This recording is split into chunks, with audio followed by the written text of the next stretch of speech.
Hello, YouTube, and how are you? This is going to be my full card predictions for UFC Fight Night Winnipeg Burns versus Malott. But before that, I'm just going to address last week because it didn't go very well for me. I went 6 for 12 on picks. Should have been 7 because I thought Padilla won that fight, but just a just a pretty rough performance for me. The worst one this year so far, but it only dropped me to number 13, so at least we're not too far out of it. But we're just going to get into the predictions. First fight on the card, we have Jamie Siraj versus John Giannis. I think this is like barely a contender series level fight in the UFC. They brought in Jamie Siraj because he's Canadian, and I think they want him to get a win here over John Giannis because Siraj is a grappler, and that is Giannis's weakness. Siraj has been doing alright on the regional scene. I watched his last 3 fights. He got knocked out by Diego Brandao, but Brandau's old. He's crafty. He's still good. And then he's got 2 submissions in his past 2 fights.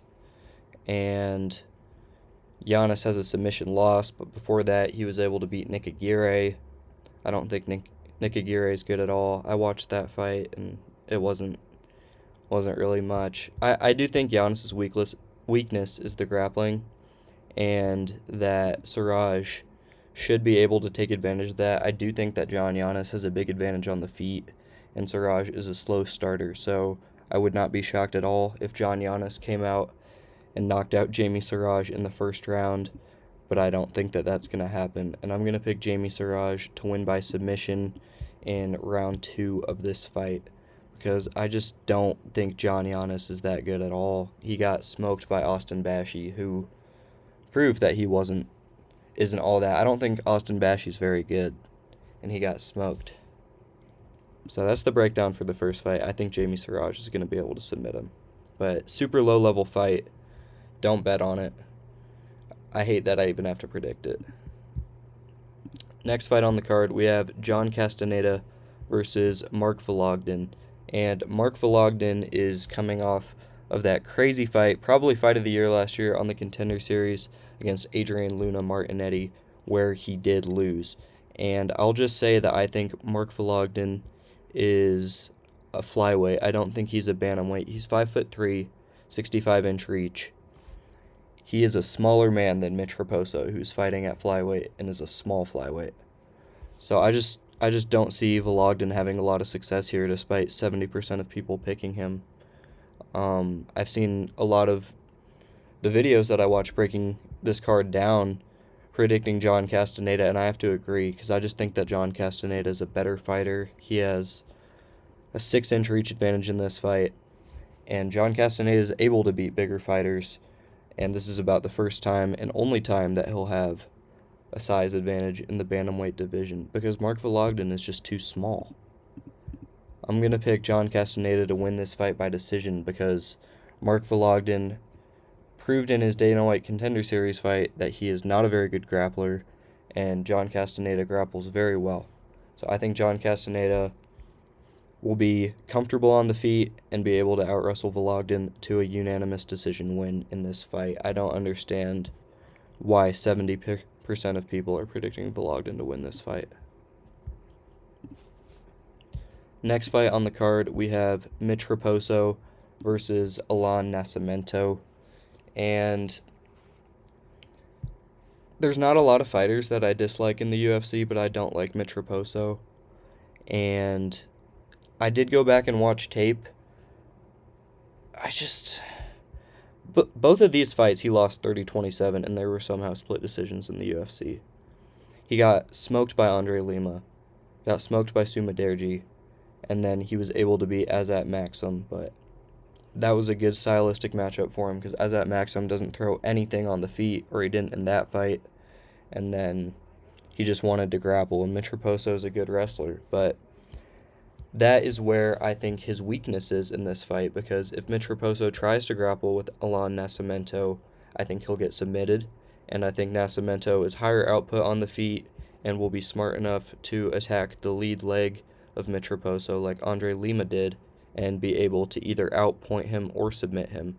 I think that he will make Mitch Raposo uncomfortable enough in the octagon to where he tries to force wrestling, and then I think Nascimento is just a way better scrambler, way better grappler. I think he'll get on his back and be able to submit him. So I'm going to pick Alon Nascimento by round 2 submission. I can see Mitch Raposo winning this fight just because he fights so annoyingly, but I like Nascimento here. I think Nascimento is a ranked level flyweight, and I don't think Mitch Raposo is close to that, is basically what you can boil that one down to. Our next fight on the prelims, we have J.J. Aldrich fighting Jamie Lynn Horth, and I'm not going to spend a lot of time on this fight. This is definitely a fight. I think that Jamie Lynn Horth is way more physical and a much stronger fighter than J.J. Aldrich. I think J.J. Aldrich is weak to the body, and Jamie Lynn Horth will be able to take advantage of that. I just think she'll be able to outpoint her. I'm not going to pick her by finish. Even though she was able to finish Teresa Bleda in her last fight, J.J. Aldrich is coming off a win over Andrea Lee, but that doesn't really mean anything. And besides that, she's beat girls that are no longer in the UFC. So I think Jamie Lynn Horth is going to be able to win this fight by decision. That's about all I have to say. The next fight on the card, we have Melissa Croden fighting Daria Zalesniakova. And this is kind of a mirror matchup. They have the same reach, the same height, and similar skill sets. They both want this fight to be on the feet, but Daria Zalesniakova is really, really bad on the ground, and Melissa Croden isn't. Melissa Croden can wrestle, and I just think she has more paths to victory here.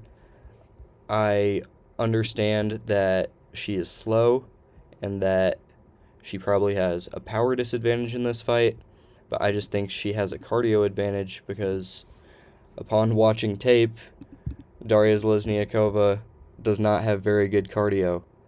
So I think that Melissa Croden is going to be able to push a pace on her and get a late finish in this fight.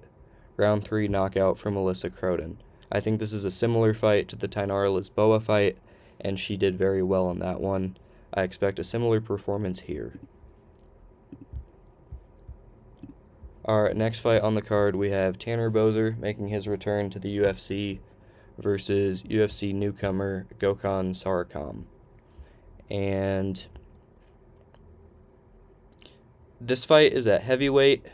I don't think Tanner Boser belongs at heavyweight.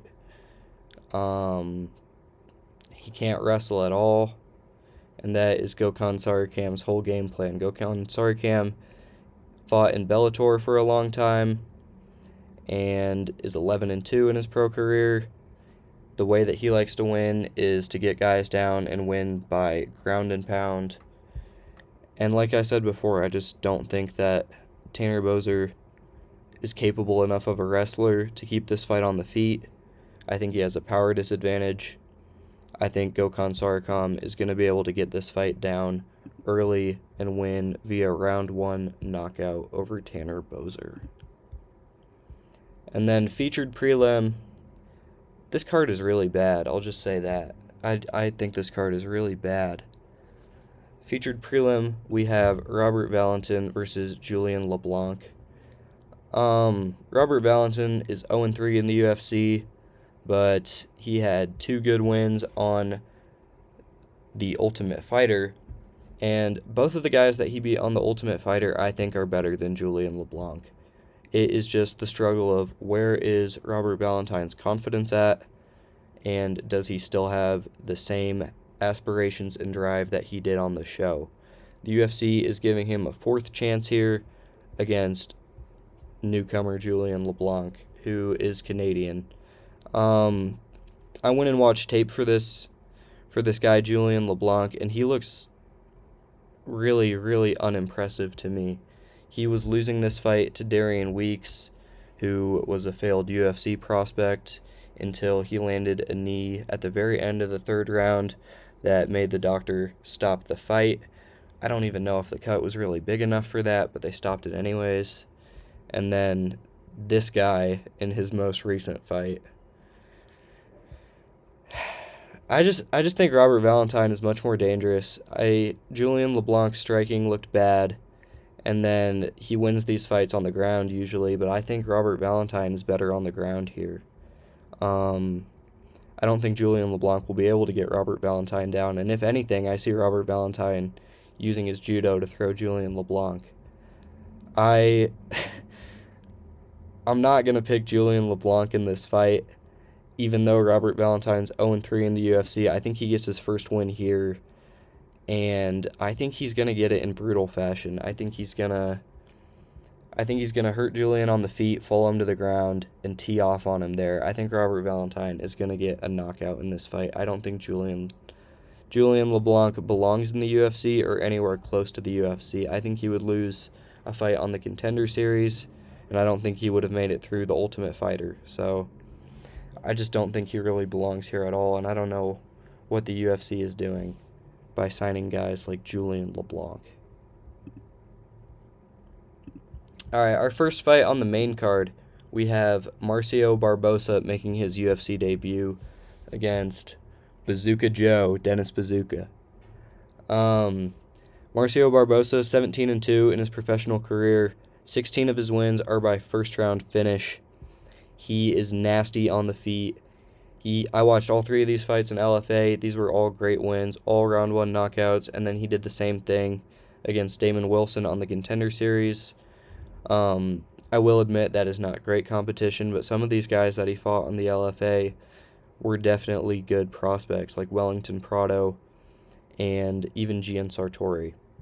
And then on the other side, we have Dennis Bazooka coming off a split decision loss to Francis Marshall in a fight that I thought was pretty comfortably unanimous for Francis Marshall.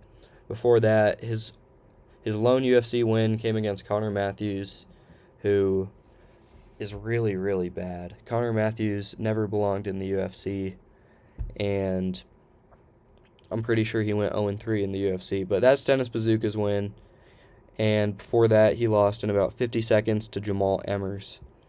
I think if Jamal Emmers is capable of putting you away in the first round, that Marcio Barbosa definitely is. I think Jamal Emmers is a good fighter, but I think Marcio Barbosa is on a similar skill level is what I'm trying to say. And I think Marcio Barbosa is going to be able to find the shot. He's going to walk Dennis Bazooka down. And I think Dennis Bazooka will oblige him on the feet and just get caught early and put away. So I'm going to pick Marcio Barbosa to win by round one knockout. We don't really know what his cardio looks like, so if this fight goes past the first round, it could get interesting. And maybe you wouldn't want a live bet on Dennis Bazooka after the first round, but I think that Marcio Barbosa gets it done. I think Dennis Bazooka is low-level competition for him. All right, next fight on the card, we have Thiago Moises fighting against Gage Young.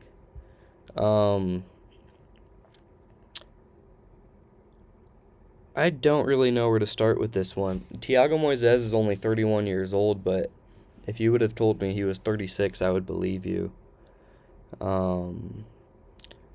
Lost to Benoit Saint Denis, got a win against Mitch Ramirez, who's not UFC caliber. Lost to Ludovic Klein, and then was able to beat Trey Ogden in a fight where I think Trey Ogden tore his bicep or something like that.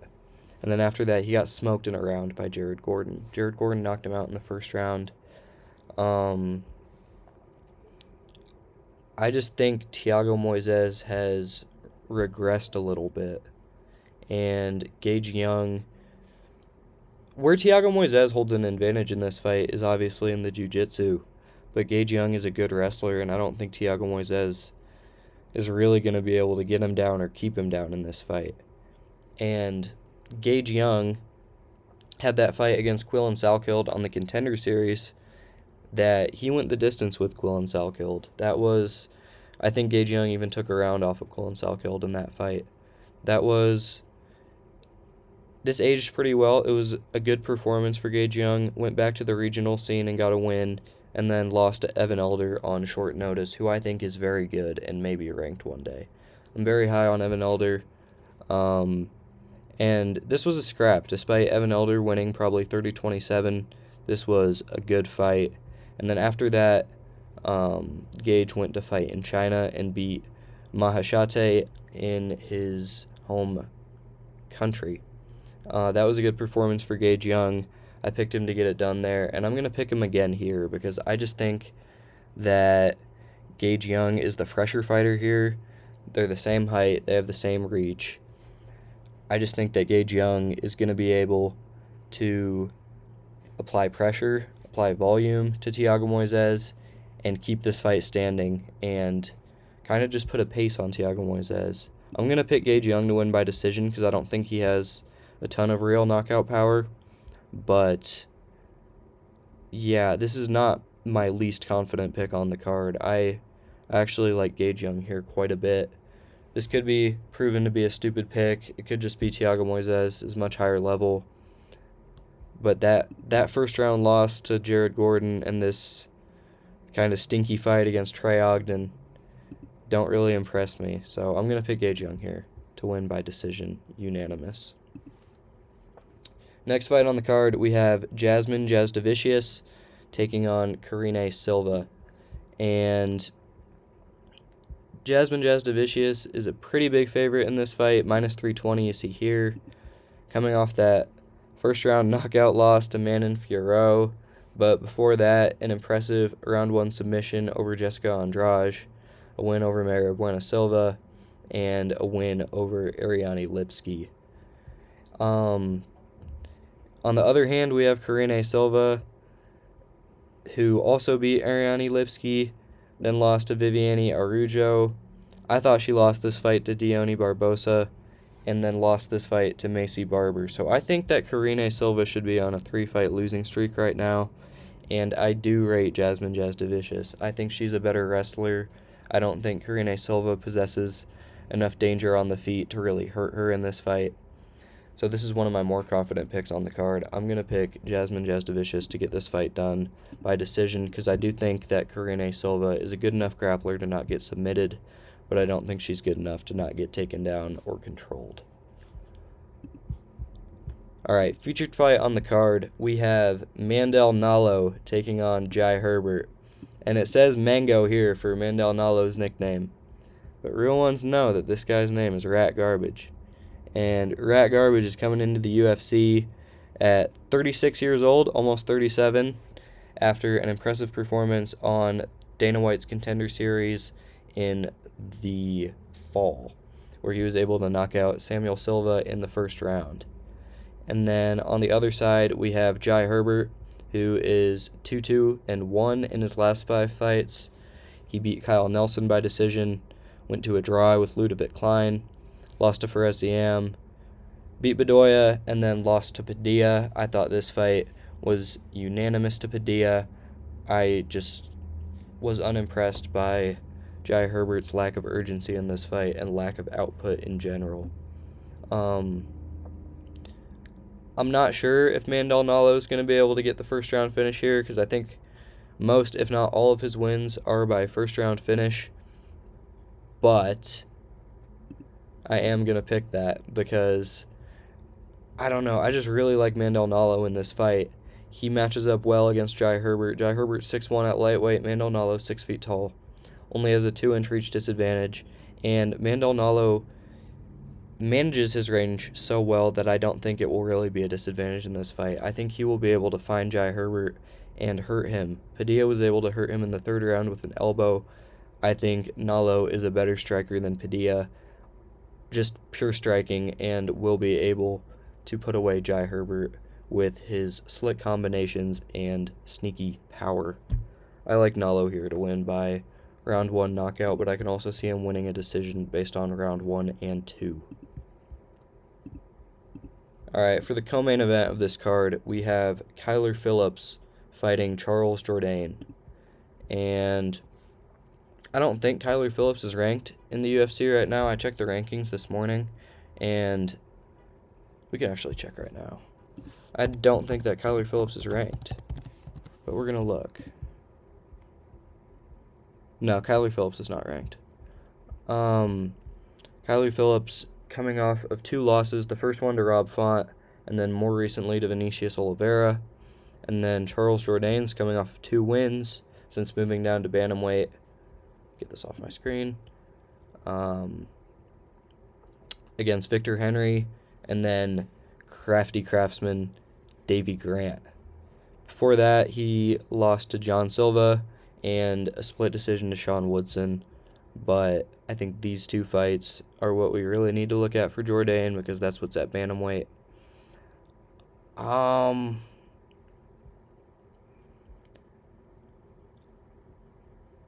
Jourdain is a pretty heavy favorite in terms of community predictions, but the odds are a lot closer. I just think Kyler Phillips really usually only shows up with 1 round of cardio. That's what happened against Rob Font. He was able to take him down in the first round, and then after that, he just had nothing to offer against Rob Font. And then his last fight against Vinicius Oliveira, he won the first round pretty dominantly, and then had nothing to offer in the second and third round. So I think as long as Charles Jourdain survives the first round here against Kyler Phillips, that he will be able to break him a little bit, honestly. I could see a late submission here for Charles Jourdain in like the third round, because I think he'll have the wrestling advantage after the first round and the grappling advantage after the first round. But I'm not going to pick that. I'm going to pick him to win by decision 29-28 based on the second and third round. I thought Charles Jourdain was really impressive in his last performance against Davy Grant, and he looked good against Victor Henry before that too.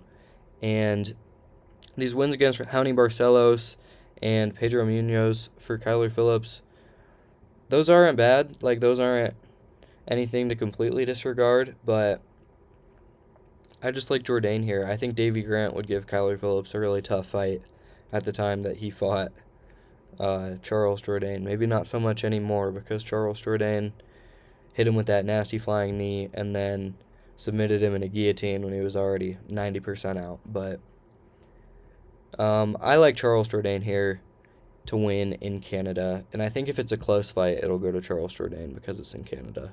I didn't mention that, but that is a factor here. Okay, and then our main event on the card, we have Gilbert Burns taking on Mike Malott. Now, this is a Canada card. Mike Malott's fighting out of Canada.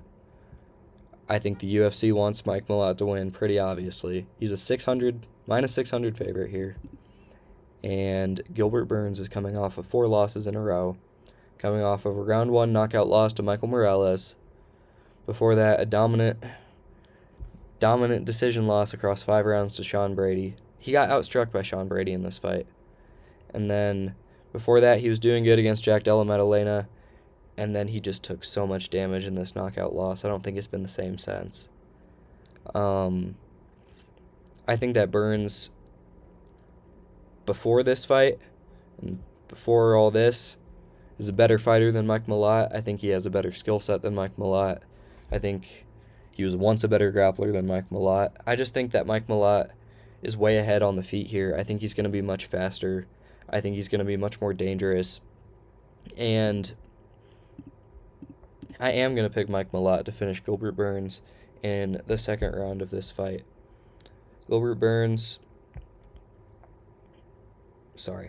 Mike Malott coming off that win against Kevin Holland, where there's kind of an asterisk next to it because there was the low blow in the first round. Kevin Holland didn't really want to continue, but they said that he would lose if he didn't continue. So then he fought the rest of that fight severely compromised. But before that, I thought this was a really good win against Charles Radke. He was able to knock out Charles Radke in the second round, and I foresee something very similar happening here. I like Mike Malott in this fight. I'm not going to pick Gilbert Burns as a 400 underdog in this fight. Sorry. Kind of stumbling over my words, but that is about it. I'm just going to go through the quick picks one more time. once it will load for me. Hold on. There we go. I'm picking Jamie Siraj by submission, John Castaneda to win by decision, Alon Nascimento to win by submission, Jamie Lynn Horth by decision, Melissa Croden by late knockout, and then I'm picking 3 round 1 knockouts in a row here for Gokhan Sarakam, Robert Valentin, and Marcio Barbosa. After that, decision win for Gage Young, decision win for Jasmine Jasdavicius, round 1 knockout for Mandel Nallo, but I can also see that fight going to decision. And then I'm going to pick Jourdain here by decision, Malott by round 2 knockout. So that's everything for this card. I hope you enjoyed watching. Thank you all for my support on the last video. I really appreciate anybody who comments. I thought that was really cool that people commented on my video. Got like 18 subscribers off the first video, so I hope to keep growing. And yeah, thank you very much for watching, and I'll see you guys next week.